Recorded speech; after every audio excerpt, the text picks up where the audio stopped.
Selamat pagi teman-teman. Di hari ini saya mau melanjutkan materi yang ada di dalam video yang kemarin mengenai skala pengukuran. Kemarin saya sudah mengulas tentang data, ada pengertian data dan sebagainya. Sekarang saya akan mencoba membahas mengenai skala atau skala pengukuran. Jadi gini teman-teman, pengukuran suatu peristiwa dilakukan dengan cara memberikan angka-angka dengan kaidah tertentu. Jadi begitu. Skala pengukuran terdiri atas 4 macam, yaitu skala nominal, skala ordinal, skala interval, dan skala rasio. Kita akan bahas satu persatu. Yang pertama adalah skala nominal. Jadi gini teman-teman, sebuah skala dinamakan skala nominal jika angka yang diberikan kepada suatu kategori tidak menggambarkan kedudukan kategori tersebut terhadap apa? Terhadap kategori lainnya, tetapi hanya sekedar kode.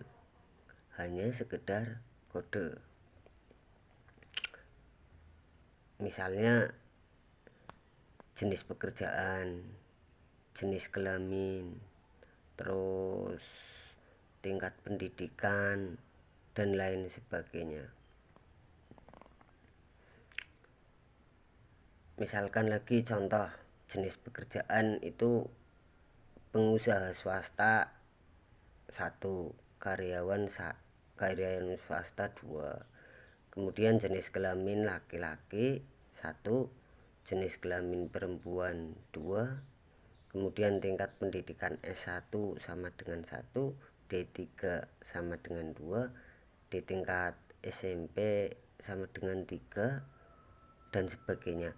Nah, angka-angka tersebut itu hanya kode. Itu hanya sebagai kode. Tidak berarti bahwa pekerjaan sebagai pengusaha swasta memiliki memiliki tingkat yang lebih luas atau tingkat yang lebih tinggi lah, lebih pasnya itu tingkat yang lebih tinggi daripada apa?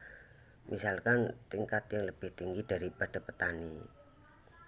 Kemudian apa? Juga bukan berarti bahwa seorang pria itu lebih tinggi daripada wanita, karena angka-angka yang saya sebutkan tadi itu hanya kode. Terus yang kedua, skala ordinal. Dengan skala dapat dilakukan pengurutan data dari tingkat yang paling rendah ke tingkat yang paling tinggi ataupun sebaliknya. Misalkan nama mahasiswa, kemudian tingginya berapa, rankingnya berapa, itu. Terus yang ketiga, skala interval. Jadi gini, pengukuran data memakai skala interval dilakukan dengan cara mengurutkan objek berdasarkan suatu atribut yang memberikan informasi tentang interval antara satu objek dengan objek yang lain. Misalnya, bila 3 orang pembalap, misalkan ada 3 orang pembalap, dapat menempuh suatu perjalanan dengan waktu 1 jam. Ini teman, masing-masing 60 km, 80 km, dan 100 km.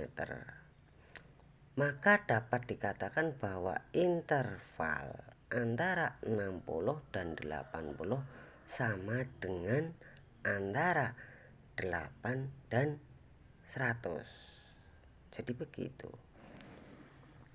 Kemudian yang berikutnya adalah skala rasio. Skala rasio dapat meliputi seluruh skala di atas, kemudian ditambah dengan sifat lain di mana ukuran ini mempunyai titik nol. Karena ada titik nol, maka ukuran rasio dapat dibuat perkalian ataupun pembagian. Misalnya, bila terdapat 4 anak yang beratnya masing-masing, anak A misalkan 4 kg, yang B 8 kg, yang C 10 kg, dan yang D 12 kg. Maka ukuran rasio dapat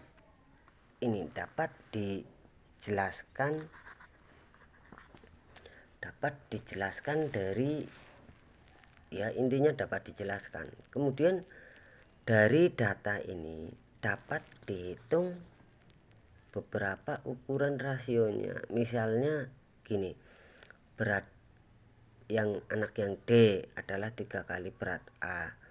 Berat A adalah setengah dari berat B, dan lain-lain. Jadi kesimpulannya gini teman-teman, menurut hemat saya mengenai skala, mengumpulkan data itu memakan waktu yang cukup lama dalam suatu riset. Demikian juga menganalisa data, di mana menganalisa data itu suatu proses yang cukup rumit. Selain itu memakan waktu yang tidak sedikit. Sedang penyajian data menjembatani antara pengumpulan dan penganalisaan data tersebut.